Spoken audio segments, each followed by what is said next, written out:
ลาวเฮาอีกแล้วพี่น้องเฮาได้ยินข่าวมาว่าเดือนออกโทเบอร์หรือว่าเดือน10ที่ผ่านมานี่เจ้าหน้าที่ไอซ์ก็ได้จับกลุ่มคนลาวเฮา2คนถือว่าเป็นรุ่นอาวุโสกับว่าแม่นเนาะรุ่นนี้ก็อยากว่ารุ่นเกษียณแล้วเพราะว่าคนนึงนี่ก็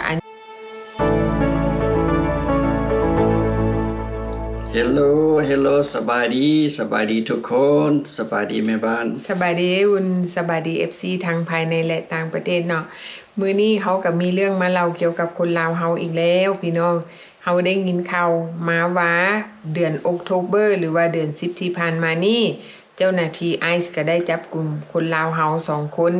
ถือว่าเป็นรุ่นอาวุโสกับว่าแม่นเนาะรุ่นนี้ก็อยากว่ารุ่นเกษียณแล้วเพราะว่าคนนึงนี่ก็อายุอยากค่อนข้างเบิ่งตามลักษณะท่าทางแล้วอายุคงจะแก่แล้วเนาะคนที่2ก็บ่หนุ่มแล้วก็บ่แก่ปานใดคนที่2นี่ก็อายุระหว่าง53ปีแต่ว่าคนแรกนี่ก็อยากค่อนข้างว่าอยากมีอายุแดเนาะเพราะว่าเฮาก็สิมาเบิ่งว่าคดีของเพิ่นนั้นแม่นหยังเนาะผู้นี้เราก็เคยถูกศาลตัดสินจำคุก9ปีแต่ว่าเพิ่นก็ได้รับโทษที่ติดคุก9ปีแล้วออกมาใช้ชีวิตประจำวันนอกจากนั้นแล้วเพิ่นก็ยังเป็นบุคคลที่ว่าขยันขันแข็งในการเฮ็ดเวียกแต่ว่าถือว่าโชคบ่ดีก็ว่าแม่นถูกเจ้าหน้าที่ชายแดนเนาะจับตัวส่งให้เจ้าหน้าที่ไอซ์เนาะเพื่อในวันที่เดือนออกโทเบอร์วันที่17แม่นเนาะเพื่อให้ส่งตัวเราส่งไปตำรวจตำรวจไอซ์แล้วส่งต่อตำรวจไอซ์ดำเนินคดีของเราต่อคิดว่าเป้าหมายของเจ้าสิส่งออกจากประเทศอเมริกาแม่นแต่เฮาก็ยังบ่ทันฮู้เทื่อว่าจุดหมายปลายทางจุดหมายสุดท้ายว่าเพิ่นจะส่งไปไสมีแต่ว่าเพิ่นบอกว่าจับเพิ่นไปส่งให้เจ้าหน้าที่ไอซ์เพื่อให้เจ้าหน้าที่ไอซ์ดำเนินคดีต่อเพื่อจะส่งออกไปยังประเทศต้นทางนั่นเองเนาะก็คือสิแม่นส่งไปยังประเทศลาวอันนี้เขาก็คอยติดตามไปแล้วคนที่2ชื่อว่าท้าววงพระจันทร์บ่แม่นนามสกุลเด้อนามสกุลเฮาได้นี่ชื่อโอ้นามสกุลบ่แม่นชื่อทำแม่นอย่างงชื่อโอเคซะนะชื่อว่าท้าววงพระจันทร์เนาะอันนี้ก็แม่นอายุ53ปีถูกจับอยู่ไสอยู่ฮิวสตันออกโทเบอร์30 2025โอ้เนาะอันนี้ก็อดีตของเพิ่นก็เคยกระทำความผิดมาก่อนแล้วหลังจากนั้นก็ถือเจ้าหน้าที่ไอจับตัวนั่นเองเนาะพี่น้องเนาะอดีตของเพิ่น2คนนี้ก็อาจจะเคยกระทำความผิดคือกันกับหลายๆคนที่ผ่านมาที่อดีตเคยกระทำความผิดแล้วหลังจากนั้นศาลตัดสินให้จำคุกหลังจากพ้นโทษออกมาแล้วกลับมาใช้ชีวิตประจำวันคือกันกับบุคคลทั่วไปแต่ว่าอดีตนั้นบ่สามารถลบล้างได้เพราะว่าอย่างในอดีตศาลอาจจะมีคำสั่งให้ตัดสินเนรเทศไปยังประเทศต้นทางนั่นเองก็คือเขาฮู้ว่าในสมัยก่อน20-30 ปีย้อนหลังเรื่องเกี่ยวกับกฎหมายทางด้านการทูตยังบ่ได้มีการยอมรับเอาบุคคลที่มาในนามอพยพแล้วกระทำผิดกฎหมายเพื่อจะส่งไปยังประเทศต้นทางนั้นเพื่อว่าประเทศต้นทางก็คือประเทศลาวแต่ว่าทางรัฐบาลลาวสมัยนั้นเพิ่นยังบ่ได้เปิดรับเอาบุคคลที่กระทำความผิดแบบผิดกฎหมายโดยมาในนามอพยพเนาะแต่ว่าปัจจุบันนี้บ้านเมืองเฮาก็มีการเปลี่ยนแปลงคือหลายๆคนได้เห็นข่าวและก็ได้เห็นคลิปหลายๆคลิปที่ผ่านมาว่ามันเกิดหยังขึ้นเนาะ2คนนี้ก็เป็น2คนอยู่ในกลุ่มจำนวนที่มีรายชื่อที่เพิ่นจะส่งเนรเทศออกจากสหรัฐอเมริกาเพื่อกลับไปยังประเทศต้นทางนั่นเองแต่ว่าจับหลังจากที่เจ้าหน้าที่ไอจับกลุ่มแล้วไปอยู่ detention center แล้วเขาก็บ่ฮู้ว่าในช่วงระยะที่เขาเจ้าไปอยู่จะโดนปานใดแต่ว่าเท่าที่เฮาได้ยินมาว่าถ้าหากว่าบุคคลใดที่ไปเช็คอินหรือว่าบุคคลใดที่ถูกเจ้าหน้าที่ไอจับกุมบ่ว่าจะเป็นอยู่สถานที่ต่างๆบ่ว่าจะเป็นบ้านบ่อนเฮ็ดเวียกหรือว่าตามตลาดหรือว่าตามถนนหนทางที่เขาเจ้าได้มีการจับกุม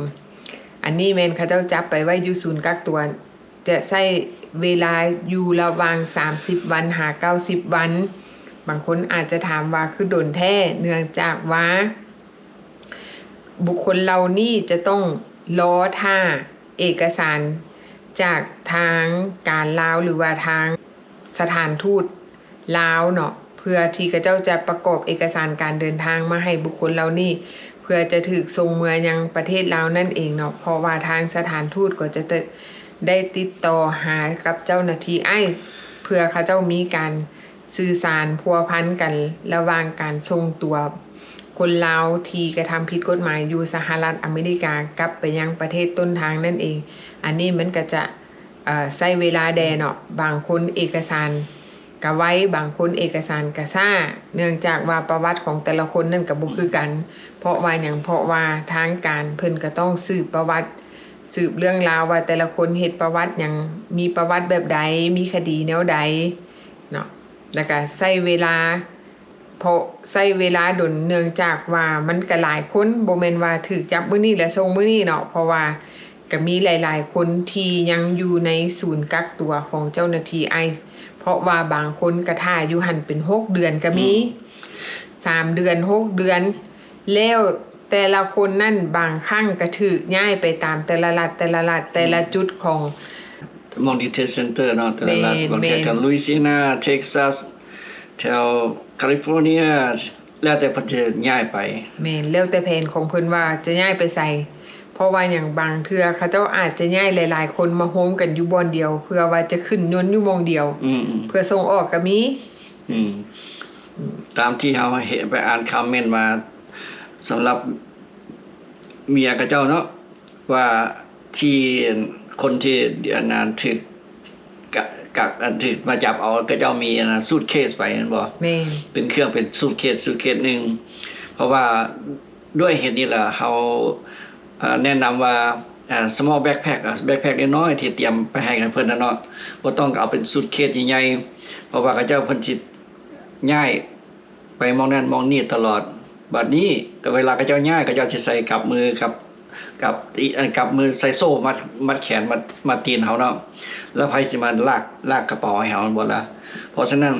carry on small backpack small เครื่องเล็กๆน้อยๆแล้วก็บ่มีเครื่องให้มีคุณค่าแบบเป็นคำเป็นของสิ่งของแพงๆเฮาบ่แนะนำเอาไปนำเพราะว่ายามมันเสียแล้วก็อีกเงินเฮาบ่ติดตัวไปหลายเพราะว่าก็ย้อนว่ามันเสียยามมันเสียเพราะว่าเวลาเขาเจ้าจับเฮาไปแล้วก็จะสิเปลี่ยนเครื่องออกหมดได้เครื่องใช้เครื่องแบบคนคุกเลยพี่น้องก็จะบ่ทรีตว่าคนธรรมดาก็จะสิทรีตว่าเจ้าเป็นคนคือนักโทษ criminal เนาะถึงแม้นเฮาบ่เป็น criminal แต่ว่าก็จะทรีตเฮาคือกันsame แบบ criminal เลยแต่สมมุติว่าเห็นใส่สุดสีเหลืองบ่สินะก็ทุกคนก็ใส่สุดสีเหลืองคือกันเบิดแต่ว่าเครื่องของเฮาไปก็จะเก็บไว้ล็อกเกอร์เวลาย้ายเฮาก็บ่ฮู้ดอกว่าเพิ่นจะเอามาให้เฮาหรือบ่เฮาอันนี้เฮาบ่ฮู้ว่าทางไหนเขาเจ้าเฮ็ดไปได้กันแท้เพราะว่าแต่ละศูนย์กักตัวของเจ้าหน้าที่ไอซ์เนาะแต่ละ detention center เนาะแต่ละบอนเขาเจ้าก็มีกฎระเบียบบ่คือกันเพราะว่าการที่เฮาแพ็คเครื่องเป็นซูทเคสใหญ่ๆตามที่บางคนว่าโอ้เอาไปได้คนหนึ่ง40พาวจังซี่ค่ะคนไปเนาะแม่นอยู่ว่าเอาไปได้แต่ว่าการเคลื่อนย้ายของแต่ละคนไปอยู่บ่อนนั่นบ่อนนี่หลายๆรัฐหลายๆเมืองบางทีมันเป็นการบ่สะดวกต่อเจ้าหน้าที่แม่นอยู่ว่าเฮาเอาไปเขาให้เฮาเอาไปคือยกตัวอย่างว่าอยู่เท็กซัสเนาะให้อนุญาตให้เอาไปได้แต่ว่าเวลาย้ายจากเท็กซัสเพื่อสิย้ายไปรัฐอื่นไปวอชิงตันบ่ไปลุยเซียนาบ่จังซี่เขาเอาแต่คนนั้นไปเครื่องเขาบ่เอาไปให้บางเทื่อมันเกะกะกะแม่นเพราะว่ามันเครื่องหลายแม่นเพราะฉะนั้นหลายๆคนที่เขาเจ้าไปฮอดเมืองลาวแล้วเขาเจ้าก็แนะนำว่าควรเอากระเป๋าน้อยๆแบ็คแพ็คที่สามารถใส่ของที่จำเป็นของใช้จำเป็นประเภทเอกสารที่จำเป็นติดตัวเฮาเนาะแต่ว่าบ่แนะนำให้เอาของที่มีค่าแก้วแหวนเงินคำหรือว่ากระเป๋าราคาแพงๆหรือว่าเซลโฟนราคาแพงๆหรือแม้กระทั่งบัตรเครดิตคาร์ดอันนี้เฮาก็บ่แนะนำเพราะว่าหยังคันเอาไปก็บ่ได้ใช้บ่ได้เพราะเฮาก็บ่ฮู้ว่าเวลาเฮาเอาไปแล้วบางเทื่อมันตกเหี่ยเสียหายอันนั้นมันก็จะอาจจะ จะเกิดผลกระทบแก่ตัวเฮาเองเนาะอันนี้เพื่อความปลอดภัยอันเนี้ยเฮาคิดสำหรับเฮาคิดถ้าสมมุติตำรวจมาจับเอาเนาะคือว่าสมมุติเฮาซื้ออยู่credit card นี่นะถ้าสมมุติว่าไปสิเอาไปช็อตหยังคิดว่าช็อตไว้ดอกเพราะว่าก็จะสิฟรีซื้อเฮาไปเลยตัดซื้อเฮาออกจากลิสต์ที่สิมาใช้ระบบอยู่อเมริกาอันนี้เฮาคิดไว้ซื้อหรอกแต่ว่าสิแม่นความจริงหรือบ่คันไปฮู้ก็คอมเมนต์มาเด้อที่อันน่ะ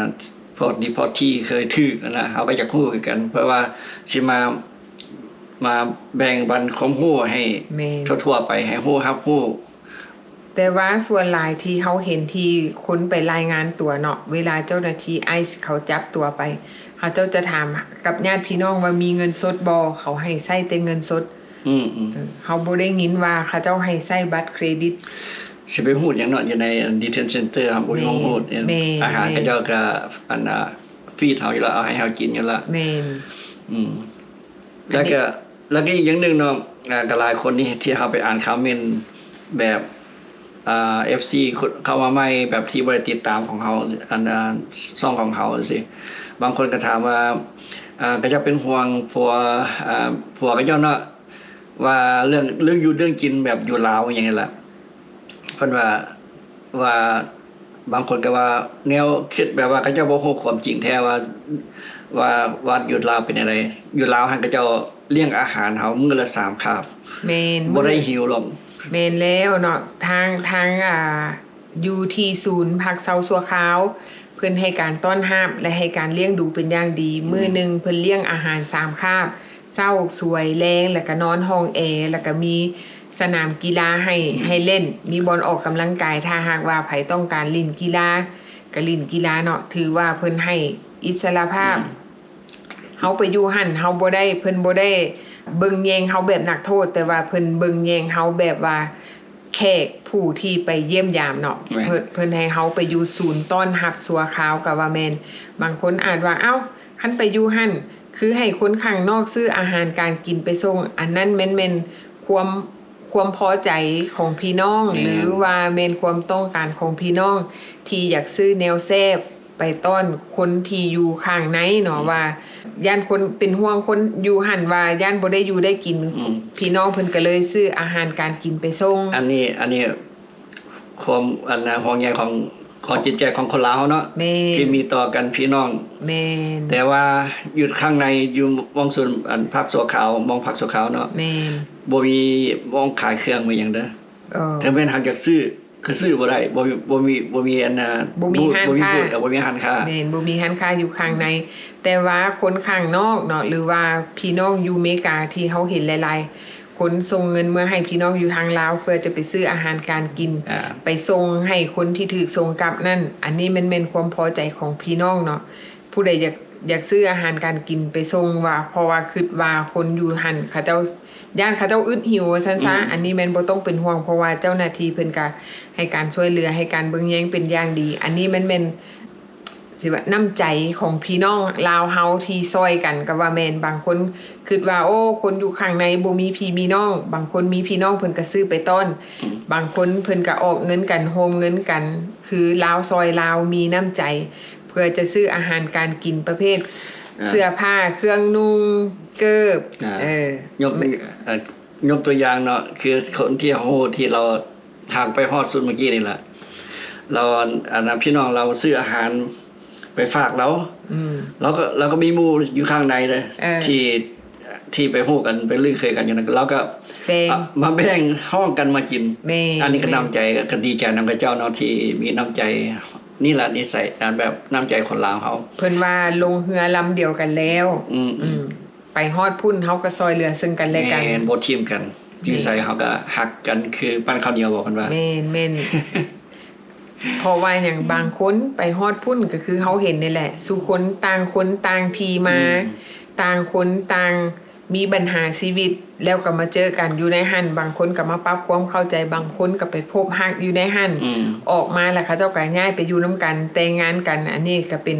ศูนย์รวมความสามัคคีที่เขาเจ้าไปฮอดเนาะเบิ่งแยงซึ่งกันและกันอันนี้ก็ดีเดี๋ยวนึงเนี่ยเวลาเขาเจ้าไปพ่อหมู่พ่อครูรับรองเลยว่าเขาเจ้าสิคอนแทรคหาเวลาออกจาก ไปอยู่ไสก็จะต้องคอนแทคหากันไปเล่นนํกันไปยามนํกัน แน่นอน อันนี้แน่นอน เพราะว่าเขาขึ้นยนต์ลำเดียวกันแล้วเนาะพี่น้องเนาะและอีกอย่างหนึ่งเนาะเวลาไปอยู่หั่นมันดีอย่างหนึ่งที่เขาเจ้าให้โอกาสคือสมมุติว่าไปอยู่อาทิตย์แรกที่เป็นอาทิตย์ที่เกี่ยวกับว่าทางการเพิ่นก็จะกวดเรื่องสุขภาพและเพิ่นก็จะเบิ่งเรื่องให้คำแนะนำเกี่ยวกับระเบียบกฎหมายแม่นบ่ทิศทำอิฐทิศที่2ก็คือเป็นทิศที่ให้คนข้างนอกสามารถไปเยี่ยมยามได้ทิศที่3ก็แม่นทิศที่คนอยู่ข้างนอกหรือว่าญาติพี่น้องไปประกันออกภายใน3อาทิตย์นั่นจะเป็นอาทิตย์ที่สำคัญที่สุดที่คนที่ถูกส่งเมือยังประเทศลาวนะคะเจ้าจะมีแนวคิดหรือว่ามีมิตรภาพดีๆที่ออกมาแชร์ร่วมกันเนาะต่างคนต่างทีมาก็เลยไปแบ่งปันความรู้ซึ่งกันและกันซอยเหลือซึ่งกันและกันได้ไปปรับจิตใจได้ไปปรับสภาพได้ไปโอ้ล้มกันว่าโอ้เจ้าเป็นจังใดไทยบ้านใดเวลาที่เขาเจ้าออกจากศูนย์กักตัวนั่นศูนย์พักเซาสัวขาวออกไปอยู่ข้างนอกเขาเจ้าก็จะได้หมู่ใหม่มีหยังก็ซอยเหลือซึ่งกันและกันบางคนที่2ก็จะได้ออกได้คือกันเพราะว่าเอกสารเฮาเตรียมไว้ก่อนหน้าล่วงหน้าไปยื่นไว้แม่นยื่นไว้ได้ยิ่งดีเพราะว่าพี่น้องเขาจะได้ออกจากอันนาศูนย์อันพักชั่วคราวไว้แม่นเนาะอันนี้เขาก็ได้ยินว่ามาแบบนั้นแม่นบางคนก็ฟ้าวอยากออกไว้บางคนก็ดีเขาเจ้าบ่เคยไปลาวจักเทื่อเขาเจ้าก็มีความกังวลความย้านแต่ว่าการที่อยู่ในหันดนก็ถือว่าเป็นการเรียนรู้ซึ่งกันและกันเรียนรู้กับสถานที่เรียนรู้กับคนมันก็ถือว่าเป็นเรื่องที่เฮาต้องได้เรียนรู้เป็นการได้ปรับจิตปรับใจอยู่หั่นก็เป็นการดีก็คือว่าแล้วเนาะขึ้นนำเอกสารของเฮาเตรียมพร้อมไปให้เจ้าหน้าที่ไปฝากเพิ่นไว้ฝากไว้จะได้ยิ่งดีเพราะว่าพี่น้องเขาจะได้ออกมาไว้แม่นๆเนาะพี่น้องอันนี้เฮาก็ฝากไว้ก็เป็นเรื่องราวของหลายๆคน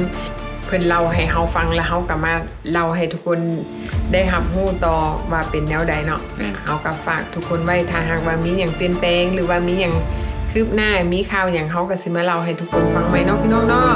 พบกันใหม่คลิปหน้าเนาะบ๊ายบาย